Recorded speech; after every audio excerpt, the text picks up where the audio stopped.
Hi all. Aditya ఇక సునందతో మనం ఆలోచిస్తే జీవితాలు తలకిందులో ఉన్న పరిస్థితుల్లో కూడా మనం మార్గం దొరకొచ్చు అని అంటుంటే ఇక సునంద నాకు కనిపించేది ఒకే ఒక్క దారి, ఈ పెళ్లి ఆగిపోవడం అని అనగానే ఇక ఆదిత్య షాక్ అయి అలానే చూస్తూ ఉంటాడు. పూర్ణిమ ఆవిడ కూతురు చైత్ర మన కంటికి కనిపించినంత దూరంగా వెళ్ళిపోవడం ఈ సమస్యకి పరిష్కారం అని చెప్పడంతో ఆదిత్య షాక్ అయి అలానే సునంద వైపు చూస్తూ ఉంటాడు. దానికోసం ఎంత ఖర్చైనా పర్వాలేదు, వాళ్ళు వెళ్ళిపోయారు అనే వార్త నా చెవులకు వినిపించాకే నేను ప్రశాంతంగా ఉండగలను.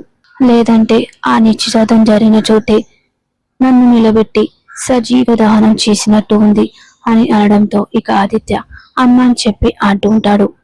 నీ జీవితానికి నష్టం కలిగించేదేది నీ దగ్గరికి రానివ్వనమ్మా. దీని గురించి ఏం చేయాలో నేను ఆలోచిస్తానమ్మా అని అంటుంటే ఇంకా ఆలోచించడానికి ఏమీ లేదు. నీ భార్యకి చెప్పావా? ఏంటిరా, ఏం మాట్లాడావు? చైత్ర సీతన్న పెళ్లి ఆగిపోవాలని, దాంట్లో నీ భార్యని కలుగ చేసుకోవద్దని, ఈ పెళ్లి ఆగిపోవాలని చెప్పావా అని అంటుంటే ఇక ఆదిత్య ఏం మాట్లాడకుండా అలానే చూస్తుంటాడు. చెప్పు ఆదిత్య, ఏం మాట్లాడవేంటి అని అంటుంటే లేదమ్మా చెప్పలేదు. ఎందుకు చెప్పలేదు? చెప్పడానికి ట్రై చేశాను కానీ చెప్పలేకపోయాను. అదే ఎందుకు చెప్పలేకపోయావని అడుగుతున్నాను. ఎలా చెప్పాలో తెలియడం లేదమ్మా అని అంటుంటే అది ఎందుకు చెప్పలేకపోతున్నావు? ఎందుకంటే నా చేతుల మీదుగా తాంబూలాన్ని అందుకున్నాను కాబట్టి అని చెప్పడంతో సునంద షాక్ అయి అలానే చూస్తూ ఉంటుంది. ఇక సునంద లేచి నిలబడి, నీ చేతుల మీదుగా తాంబూలం అందుకుంటే పూర్ణిమ నీకు పిన్నైపోతుందా, చైత్ర నీకు చెల్లైపోతుందా అని అనడంతో ఇక ఆదిత్య లేచి నిలబడి, అలా కాదమ్మా. ఏరా, మీ నాన్న నిన్ను కూడా మార్చేశాడా? చెల్లి అనే పాశం నీకు పొంగుకొస్తుందా? అది చెల్లి కాదురా, మీ అమ్మ చావు అని అంటుంటే ఇక ఆదిత్య అమ్మ అని చెప్పి అంటూ ఉంటాడు. అవునురా, పూర్ణిమ చావునే కంది. నేను మీ నాన్న జీవితంలోంచి వెళ్ళిపోతే తను రాలేదు కాబట్టి నేను వెళ్ళిపోయాకైనా తను వద్దామని నన్ను చంపేద్దామని అనుకుంటుంది అని అంటుంటే అమ్మ నీకేం కాదమ్మా, వాళ్ళు ఉండగా నేను ప్రశాంతంగా ఉండలేనురా. చేతిని కాదు పీకను కోసుకుని ఉంటే నాకు ప్రశాంతత దొరికేది. చావు ఏ సమస్యకి పరిష్కారం కాదమ్మా, మరి ఈ సమస్యకి పరిష్కారం ఏంటి అని సునంద అంటుంటే అదే నేను ఆలోచిస్తున్నానమ్మా. నువ్వు ఎంత ఆలోచించినా ఈ సమస్యకి పరిష్కారం దొరకదు. ఎందుకంటే నేను అనుకున్న పరిష్కారం నువ్వు చేయలేవు, నేను చేయగలనమ్మా. నీకంటే ఏది ఎక్కువ కాదు. కొడుకుగా నీ ఆత్మ గౌరవం కాపాడడం నా బాధ్యత అని అంటుంటే ఈ మాటే నిజమైతే వెంటనే నీ భార్య దగ్గరికి వెళ్ళి ఈ పెళ్లి ఆపమని చెప్పు అని అంటుంటే ఇక ఆదిత్య అదే నేను చెప్పలేకపోతున్నానమ్మా. ఎలా చెప్పాలి? ఎందుకు ఈ పెళ్లి ఆపుతున్నావంటే ఏమని చెప్పాలి అని అంటుంటే ఇక సునంద షాక్ అయి అర్థమైంది. నేను నీకు ఇచ్చిన బాధ్యత నువ్వు మొయ్యలేని భారమైందని అర్థమైంది. ఆ భారాన్ని నేనేం వస్తాను, ఏం చేయాలో అదే నేను చేస్తాను. ఏం చేస్తావమ్మా అని ఆదిత్య అంటుంటే ఏం చేయాలో నాకు బాగా తెలుసురా. నా సౌతిపూర్వం నేను ఎలా వదిలించుకోవాలో నాకు తెలుసు అని మనసులో అనుకుంటూ ఉంటుంది. నిన్నే అడిగేదమ్మా ఏం చేస్తావు అని అంటుంటే ఇంకా అన్ని వదిలేరా. కొన్నిసార్లు మనం ఏడ్చుకుంటూ పక్కన కూర్చోవడం కంటే కన్నీళ్లు తోడ్చుకొని ఈ మార్గం నుంచి ఎలా బయటపడాలో ఆలోచించడం ఉత్తమం అని అంటుంటే ఇక ఆదిత్య కూడా అవునమ్మా, నువ్వు ఆలోచించినట్టే నేను ఆలోచిస్తానురా. ఎందుకంటే ఇది నా సమస్య అని అంటుంటే నీ సమస్య నాకు బాధ్యత కాదా అమ్మా అని ఆదిత్య అంటుంటే నువ్వు ఎంత మొయ్యగలవో అంత మొయ్యి. కొడుకుగా అది నీ బాధ్యత. నేను ఏం చేయాలో అది చేస్తాను. ఇది నా కర్తవ్యం అని అంటూ ఉంటుంది. సరే అమ్మా, మనం తర్వాత మాట్లాడకుండా ముందైతే నువ్వు భోజనం చేయమ్మా అని అంటుంటే ఇక సునంద వద్దురా నేను తినలేను అని అంటుంటే ప్లీజ్ అమ్మా, నువ్వు అన్నం తినకుంటే నాకు నిద్ర కూడా సరిగా పట్టదమ్మా, నా కోసం తినమ్మా ప్లీజ్ అమ్మా అని ఇక అన్నం కలిపి పెట్టి ఇక సునందకు తినిపిస్తుంటే ఇక సునంద తింటూ ఉంటుంది. ఇక ఆదిత్య మనసులో సమస్య నువ్వు అనుకున్న దానికన్నా చాలా పెద్దదిగా ఉందమ్మా. అక్కడ ఆనంది కూడా ఏడుస్తూ ఉంది. ఆనందిని ఓదార్చడం కూడా భర్తగా నా బాధ్యత అని చెప్పి మనసులో అనుకుంటూ ఉంటాడు. ఇక ఇక్కడ ఆనంది చిట్టితో మాట్లాడుతూ గత కొన్ని రోజులుగా అత్తయ్య గారికి నేనంటే పడడం లేదు చిట్టి. నేను ఏం మాట్లాడినా నన్ను తప్పుపడుతురు. అని ఏడుస్తూ చిట్టితో చెప్తూ ఉంటుంది. అమ్మ ఏదో కోపంలో అనింది, ఆ మాట నువ్వు పట్టించుకోవద్దని ఆదిత్య గారు చెప్తుంది. గా మాటే నిజమైతే జీవన మీద కోపం ఉండాలి కదా, జీవని ఒక లెక్క నన్ను ఒక లెక్క ఎందుకు చూస్తురు? నేనేదో తెలియకుండానే ఒక తప్పు చేసిండ్రా చిట్టి అని అంటుంటే అప్పుడే ఇక ఆదిత్య వచ్చి అవునరా చిట్టి అని చెప్పి వస్తూ ఉంటే ఇక ఆనంది ఆదిత్య వైపు చూస్తూ ఉంటుంది. మీ అక్క చాలా పెద్ద తప్పు చేసింది. ఆ తప్పేంటో తెలుసా? భోజనం తినకపోవడమే. అందుకే నేను భోజనాన్ని తీసుకొచ్చాను అని చెప్పి అంటుంటే ఇక ఆనంది అలిగి బెడ్ మీద కూర్చొని ఉంటుంది. మీరెందుకు భోజనం తీసుకొచ్చిండ్రు అని ఆనంది అంటుంటే, ఇప్పుడు మీ శివయ్య ఉన్నాడు, భార్యని ఎంత ప్రేమగా చూసుకుంటాడు. ఆ ప్రేమకి గుర్తుగానే తనలో సగభాగం ఇచ్చిండు అంటే దాని అర్థం ఏంటి? భార్యలో సరిసగం అని అర్థం కదా. ఇప్పుడు నేను తిని నువ్వు తినకపోతే ఎలా ఉంటుంది? నాకు బాధగా ఉంటుంది కదా, అందుకే నేను భోజనం తీసుకొచ్చాను. సరే అయితే మిమ్మల్ని నేను ఒక మాట అడుగుతాను, చెప్పండి. అడుగు ఆనంది. ముందు మీరు ఇక్కడి నుంచి బయటికి పోండి. మీ ముఖం చూడడం కూడా నాకు ఇష్టం లేదు. నాకు ఆకలి అవుతుందని మీకు చెప్పానా? నాకు బువ్వ తెమ్మని మీకు చెప్పానా? ఎందుకు బువ్వ తీసుకొని వచ్చారు? నా ఆకలి నాకు తెలీదా? గట్ల మీరు చెప్పాలా? అంటే మీరు తీసుకొచ్చిరంటే నన్ను అవమానించినట్టే కదా అని గట్టి గట్టిగా అంటుంటే, హలో హలో, ఇప్పుడు నేను ఏమన్నానని నన్ను ఇంతలా కోపడుతున్నావు, ఇంతలా నన్ను తిడుతున్నావు? నేను ఏమన్నానని ఇంతలా నన్ను తిడుతున్నావు అని అంటుంటే కదా, మరి నేనేమన్నానని అత్తయ్య గారు నన్ను అంత కోపడేరు? నేను ఏమన్నానని నా మీద అంత కోపం చూపించారు? నేను మిమ్మల్ని ఒక మాట అంటే మీరు ఆశ్చర్యంగా చూసినట్టు అత్తయ్య గారు కూడా నన్ను అంటుంటే నేను కూడా అలానే ఆశ్చర్యపోయి చూసిన. మనల్ని ప్రేమించే మనిషి, మనల్ని అర్థం చేసుకునే మనిషి ఒక మాట అంటే అది తీసుకోవడం చాలా కష్టంగా ఉంటుంది ఆదిత్య గారు. కారణం తెలిస్తే అర్థం చేసుకునే ప్రయత్నం చేయొచ్చు, కానీ ఈడ అది కూడా తెలియదు. మీరు నా కోసం ప్రేమగా భోజనం ఎట్లయితే తీసుకొచ్చారో నేను కూడా అత్తయ్య గారిని చెయ్యికి ఏమైంది అని అడిగిన అత్తయ్య గారు కోసుకుందో గీరుకుందో అని చెప్పాలి, కానీ గట్టిగా కోపడితే నా మనసు ఎంత గాయపరిచిందో ఆలోచించిరా. నేను ఎప్పుడు మిమ్మల్ని ఒక మాట అనను, అలా మిమ్మల్ని అనినానంటే అది నిజం కాదని మీరు తెలుసుకోలేకపోయారు. అట్లాంటిది నిజంగానే అత్తయ్య గారు నన్ను ఒక మాట అంటుంటే నాకు ఎంత బాధ కలుగుతుంది ఆదిత్య గారు అని అంటుంటే, ఇదంతా విన్న ఆదిత్య, కొన్నిసార్లు మనం ఎంత ఎక్కువ ఆలోచిస్తే మనకి అంత బాధ కలుగుతుంది. ఇదే మాట మీ అమ్మగారని ఉంటే నువ్వు ఇలానే బాధపడేదానివా? కోపంలో ఏదో మాట అన్నదని చెప్పి నువ్వు అనుకునేదానివి కదా, అర్థం చేసుకునేదానివి కదా. అలానే అనుకో ఆనంది. నేను నీతో సరిగ్గా లేని రోజుల్లో నేను నిన్ను ఎన్నో మాటలు అనేవాడిని, కానీ నువ్వు చిరాకు పడలేదు, కోప్పడలేదు, విసుక్కోలేదు. ఎందుకంటే నువ్వు ఏ తప్పు చేయలేదని నమ్మకం. ఆ నమ్మకం నేను ఉంది కాబట్టి నా భర్త నన్ను అర్థం చేసుకుంటాడు. నేను ఏ తప్పు చేయలేదు. ఓపికగా ఎదురు చూశావు, నా భర్త నన్ను అర్థం చేసుకుంటాడని ఓపికగా అలానే ఎదురు చూస్తూ ఉండిపోయావు. అదే ఓపిక సహనం మా అమ్మ దగ్గర కూడా చూపించు. ఏదో ఒక రోజు అమ్మ నిన్ను అర్థం చేసుకుంటుంది. సారీ ఆనంది, నువ్వు ఏ తప్పు చేయలేదని చెప్పి నీతో మాట్లాడుతుంది అని అంటుంటే ఇక ఆనంది కూడా ఆలోచిస్తూ ఉంటుంది. హా, నువ్వు ఇలా భోజనం చేయకుండా బాధపడుతూ కూర్చుంటే నేను బాధపడతానో లేదో తెలియదు, కానీ చిట్టుగాడు మాత్రం చాలా బాధపడతాడు అని చెప్పి ఇక పక్కనే ఉన్న చిట్టిని తీసుకొని బాధపడడమే కాదు బెంగ పెట్టుకుంటాడు. అక్కడితో ఆగుతాడా? జ్వరం తెచ్చుకుంటాడు. అసలే చలికాలం, వీరికి మలేరియా టైఫాయిడ్ వచ్చిందంటే బండి తీసుకొని మనం హాస్పిటల్ చుట్టూ తిరగాలి అని అంటుంటే పక్క నుంచి ఆనంది నవ్వుతూ ఉంటుంది. ఇక మాట్లాడుతూ ఆదిత్య ఒకసారిగా ఆనందిని బెడ్ పైన కూర్చోబెడుతూ ఉంటాడు. ఇక ఆనంది ఒకసారిగా గట్టి గట్టిగా నవ్వుతూ ఉంటుంది. ఏరా చిట్టి, మీ అక్క నవ్వింది అని చెప్పి అంటూ ఉంటాడు. అందరినీ నేను మోటివేట్ చేస్తాను, మీరు నన్ను మోటివేట్ చేస్తున్నారు అని ఆనంది నవ్వుతూ అంటుంటే, మరి అలిగిన ఆకలితో ఉన్న భార్యని అలానే ఒంటరిగా వదిలిపెట్టమంటావా అని చెప్పి పక్కనే ఉన్న అన్నం ప్లేట్ ని కలిపి ఆనందికి తినిపిస్తూ ఉంటే ఇక ఆనంది నాకు వద్దండి అని చెప్పి అనగానే, నా బుజ్జి కదూ, నా బంగారం కదూ, అమ్మ కదూ, తిను అని చెప్పి ఇక ఆప్యాయంగా ప్రేమగా తినిపిస్తూ ఉంటే ఇక ఆనంది ఆనందపడుతూ కళ్ళలో నీళ్ళు తెచ్చుకొని ఇక తింటూ ఉంటుంది. ఇక ఆదిత్య మనసులో ఆనందికి నువ్వేం చెప్పొద్దు, అంత నేను చూసుకుంటాను. అమ్మని చూస్తుంటే పూర్ణిమ విషయంలో ఏదో నిర్ణయం తీసుకున్నట్టే ఉంది. ఏంటా నిర్ణయం అని ఆదిత్య మనసులో అనుకుంటూ ఉంటాడు. ఇక ఉదయం కాగానే సునంద పూర్ణిమతో మాట్లాడడానికి ఒక దగ్గర కలుసుకుంటూ ఉంటారు.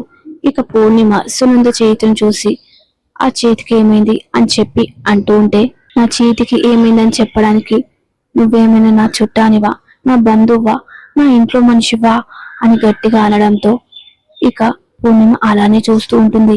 సరే అయితే అసలు ఎందుకు పిలిచారో అది చెప్పండి అని పూర్ణిమ అంటుంటే, నన్నెందుకు మోసం చేశావు అని సునంద అనగానే, ఏంటి నేను మిమ్మల్ని మోసం చేశానా?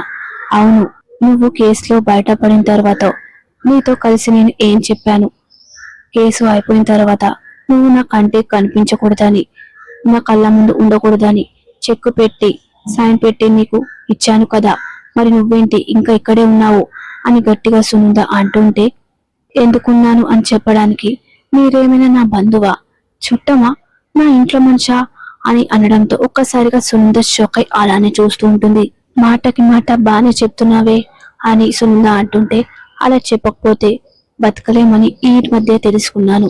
నువ్వు ఊరొదిలిపోతానని చెప్పి నా దగ్గర చెక్కు తీసుకున్న దానివి, ఆ చెక్కుకి సమాధానం చెప్పే బాధ్యత నీకు లేదా అని గట్టిగా సునంద అంటూ ఉంటే, ఇక పూర్ణిమ ఆ చెక్కుని నేను కాల్చి బూడిద చేశాను అని చెప్పగానే ఇక సునంద షాక్ అయి, అంటే దాని అర్థం ఏంటి? అంటే నీ డబ్బు నాకు అవసరం లేదని అర్థం. ఇంకా ఈ ఊర్లో ఎందుకున్నావు అని సునంద గట్టిగా అనడంతో, నేను ఇక్కడే ఉంటాను. ఎందుకు? నా కూతురు కోసం అని అంటుంటే, ఇన్ని రోజులు నీకు కూతురు ఉన్న విషయం నాకెందుకు చెప్పలేదు, నీకెందుకు చెప్పాలి అని అనడంతో సునంద షాక్ అయి అలానే చూస్తూ ఉంటుంది. నీలో నాకేదో కొత్త ధైర్యం కనిపిస్తుంది, నా సంగతి ఏంటో మీకు తెలుసు కదా అని సునంద అంటూ ఉంటే, ఎవరి సంగతో నాకు తెలియాల్సిన అవసరం లేదు. ఎందుకంటే నా జీవితంలోకి ఎవరు రావాలని నేను కోరుకోవడం లేదు. నేను కూడా ఎవరి జీవితంలోకి వెళ్ళాలని కోరుకోవడం లేదు. నాకు ఒక కూతురుంది, దాని పేరు చైత్ర. అది లా చదువుతుంది. దాని అదృష్టం బాగుండి దాన్ని ఒక గొప్పింటి అబ్బాయి ఇష్టపడ్డాడు. ఇప్పుడు దానికి పెళ్లి జరగబోతుంది అని అంటుంటే, ఇక సునంద మనసులో, జ్యోతి నా బియ్యంపురాలనే విషయం నీకు తెలియదు అనుకుంటా. ఆ అబ్బాయి నా కూతుర్ని పెళ్లి చేసుకున్నానని చెప్పాడు. నా కూతురు జీవితానికి ఇంతకు మించిన అదృష్టం రాదు. ఎవరికో భయపడి నేను ఇక్కడి నుంచి వెళ్ళిపోయి నా కూతురు జీవితం నాశనం చేయదలుచుకోలేదు. మీకు భయపడి నేను ఇక్కడి నుంచి వెళ్ళిపోవాలని అనుకోవడం లేదు. అందుకే మీరు బెదిరించిన, నన్ను భయపెట్టినా సరే నేను ఇక్కడే ఉండాలని నిర్ణయించుకున్నాను. మామూలుగా అయితే తండ్రి స్థానంలో శశికాంత్ గారు వచ్చి నా కూతురి పక్కన ఉండి తన ఎంగేజ్మెంట్ జరిపించాలి. కానీ తను అందుబాటులో లేరు. అలాంటి సమయంలో ఏం చేయాలని అర్థం కాని సమయంలో మీ పెద్ద కోడలు, మీ పెద్ద కొడుకు నాకు అండగా నిలబడ్డారు. అన్నయ్య వదిన స్థానంలో నా కూతురు ఎంగేజ్మెంట్ జరిపించారు.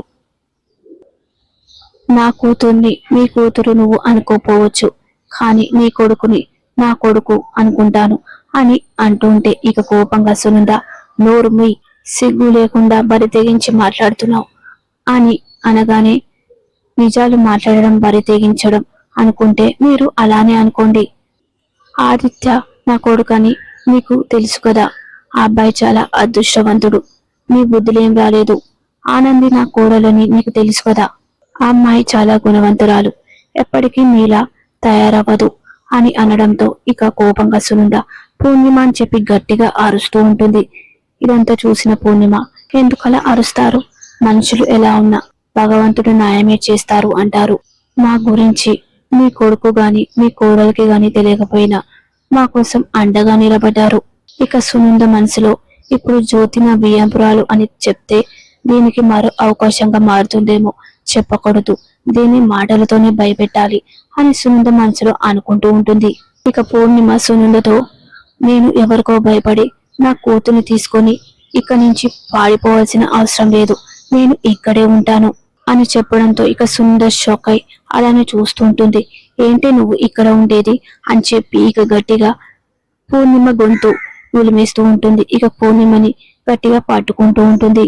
అప్పుడే ఇక పక్క నుంచి పోలీస్ సైరన్ మోగుతూ వ్యాన్ అక్కడి నుంచి వెళ్ళిపోవడంతో ఇక సునంద వెంటనే చెయ్యి వదిలేస్తూ ఉంటుంది. నీ టైం బాగుంది పూర్ణిమ అని అంటూ ఉంటే ఇక పూర్ణిమ నా టైం బాగుంది కాబట్టి నా కూతురు పెళ్లి తను కోరుకున్న వాడితో జరుగుతుంది. నా టైం బాగుంది కాబట్టి నీ కొడుకు కోడలు నా కూతురు ఎంగేజ్మెంట్ చేశారు అని చెప్తూ ఉంటుండే ఇక సునంద అలానే చూస్తూ ఉంటుంది. నీ జోలికి నేను రాను, నా జోలికి నువ్వు రావద్దు. మీ బతుకు మీరు బతకండి, నా బతుకు నన్ను బతకనివ్వండి. చంపుతానంటారా, చంపేసుకోండి, అయినా నేనేం భయపడను అని గట్టిగా అనడంతో ఇక సునంద షాక్ అయి నా గొంతు వింటేనే నువ్వు గజగజలాడిపోయేదానివి. ఇంత ధైర్యంగా ఇంత ఛాలెంజ్ గా మాట్లాడుతున్నావంటే నీ వెనుక ఎవరో ఉన్నారు అని సునంద అనగానే బిడ్డ జోలికొస్తే వీటి కుక్కలే మీద పడి కరుస్తాయి. ఆ కుక్కకున్న పౌరుషం కూడా నాకు లేదనుకున్నారా అని అంటుంటే హే మర్యాదగా ఈ పెళ్లి ఆపుకొని నువ్వు నీ కూతురు ఈ ఊరది వెళ్ళిపోతే నీకే మంచిది అని అనగానే ఇక పూర్ణిమ నేను ఎక్కడికి వెళ్ళను, నేను ఇక్కడే ఉంటాను, మీరు ఏం చేసుకుంటారో చేసుకోండి, ఈ పెళ్లి జరిగి తీరుతుంది అని చెప్పి అక్కడి నుంచి వెళ్ళిపోతూ ఉంటుంది. ఇక సునంద పూర్ణిమ వెళ్ళిపోగానే ఇప్పుడు ఇది ఇంత ధైర్యంగా మాట్లాడుతుందంటే జ్యోతి నా బియ్యాపురాలు అని తెలిసాక ఇంకెంత రెచ్చిపోతుందో. అంతకుముందే ఈ పెళ్లి ఆపేయాలి అని చెప్పి అక్కడి నుంచి వెళ్ళిపోతూ ఉంటుంది. ఇక శశికాంత్ బాధపడుతూ ఒక దగ్గర కూర్చొని ఆలోచిస్తూ ఉంటాడు. గుడిలో సీత చైత్రల నిశ్చితార్థం జరగడం, సునంద చేయి కోసుకోవడం, హాస్పిటల్కు వెళ్ళడం, చైత్రతో మాట్లాడడం, ఇవన్నీ ఆలోచించి బాధపడుతూ ఉంటాడు. ఆ రోజు నేను నా కూతుర్ని చూడడానికి గుడికి వెళ్ళాను, కానీ భగవంతుడు నా కూతుర్ని నాతో కల్పించాడు, నాతో మాట్లాడేలా చేశాడు. కానీ తనే నా కూతురు అని నేను గుర్తించలేకపోయాను. ఆ తర్వాత నా కూతురు ఇంటికి వచ్చింది, నాతో మాట్లాడింది, తన అమ్మ ఫోన్ చేసిందని చెప్పి నేను తనకి ఫోన్ ఇచ్చాను. కానీ ఒక్క నిమిషం నేను ఆ ఫోన్ చూస్తుంటే పూర్ణిమని తన అమ్మ అని నేను గుర్తించేవాడిని, నా కూతురు అని నాకు తెలిసేది. కానీ చైత్ర నా కూతురు అని తెలిసాక నేనే తన తండ్రి అని చెప్పుకోలేకపోయాను. నువ్వు నా మీద ఎంత కోపం పెట్టుకోకపోతే మన కూతురు పెళ్లి నాకు కూడా చెప్పకుండా చేయాలనుకున్నావు. జ్యోతి గారు మన బియ్యంపురాలు అని తెలియకముందే నువ్వు ఆ ఇంటికి మన కూతురు నుంచి పెళ్లి చేయాలనుకుంటున్నావు. కానీ ఆనందికి ఈ విషయం తెలియదు. ఆనంది తెలియకుండానే సహాయం చేస్తుంది. ఆనంది ఒక దేవత, మా ఇంటి దేవత అని చెప్పి బాధపడుతుంటే అప్పుడే ఆనంది కాఫీ తీసుకొని వస్తూ ఉంటుంది. మామయ్య గారు కాఫీ తీసుకోండి అని ఇస్తుంటే థ్యాంక్ యూ అమ్మా అని చెప్పి ఇక కాఫీ తాగుతూ ఉంటాడు. మామయ్య గారు మిమ్మల్ని ఒక మాట అడగొచ్చా, మీరు తప్పుగా అనుకోకుంటే? అడగమ్మా, మీరెందుకు ఇలా ఉన్నారు, ఏమైంది అని చెప్పి అనగానే నాకేమైందమ్మా, నేను బానే ఉన్నాను అని శశికాంత్ చెప్తుంటే మీరు ఒక అబద్ధాన్ని నిజమని చెప్పలేరు మామయ్య గారు. ఎందుకంటే ఒకప్పుడు ఈ ఇల్లు ఒక బృందావనంలో ఉండేది, అందరి ముఖంలో సంతోషం, సంక్రాంతి పండుగలా ఉంది. కానీ ఇప్పుడు అందరు ఇంట్లోనే ఉన్నా ఎవరు లేనట్టే ఉంది. అత్తయ్య గారు మీరు ఎందుకో దూరంగా ఉంటున్నారు. మీరు టూర్ వెళ్ళిన ఈ 4 రోజులు మీరు సంతోషంగా ఉన్నారని నేను అనుకోను. అసలు ఏమైందో చెప్పండి అని అంటుంటే జీవితం కూడా ఒక సముద్రం లాంటిదే. సముద్రంలో ప్రయాణం ఎంత హాయిగా ఉంటుందో తుఫాను వస్తే అంతే భయంకరంగా ఉంటుంది. జీవితం కూడా అంతే అని చెప్తూ ఉంటాడు. ఇక ప్రోమోలో ఆనంది ఆదిత్యతో అత్తయ్య గారు జ్యోతమ్మ ఇంటికి వెళ్ళి పూర్ణిమది మీ స్థాయి కాదు, చైత్రకి తండ్రి ఎవరో తెలియదు, తనని పెళ్లి చేసుకోవద్దు అని చెప్పిందంట. పూర్ణిమ గారి మీద అత్తయ్య గారికి ఎందుకండి అంత పగ? ఒక తండ్రి లేని ఆడపిల్ల జీవితం సంతోషంగా ఉండకూడదా? భర్త నుంచి దానికి తీసుకోవడానికి ఆవిడ ప్రయత్నం ఆవిడ చేసింది కదా. ఈ రోజు ఎంగేజ్మెంట్ కి రానట్టే రేపు పెళ్లి కూడా రాడు అని ఆదిత్య అంటూ ఉంటే రాడని మీరు అంత ఖచ్చితంగా ఎలా చెప్తారు అని అనగానే పూర్ణిమ ఎవరో కాదు, ఎందుకంటే చైత్ర వాళ్ళ అమ్మ అని చెప్పి ఇక జరిగిందంతా ఆనందికి చెప్తూ ఉంటాడు. మరి ఆనందికి ఆదిత్య నిజం చెప్తున్నాడా లేదా అనేది నెక్స్ట్ ఎపిసోడ్ లో చూద్దాం. నచ్చితే ప్లీజ్ లైక్ చేసి సబ్స్క్రైబ్ చేసుకోండి.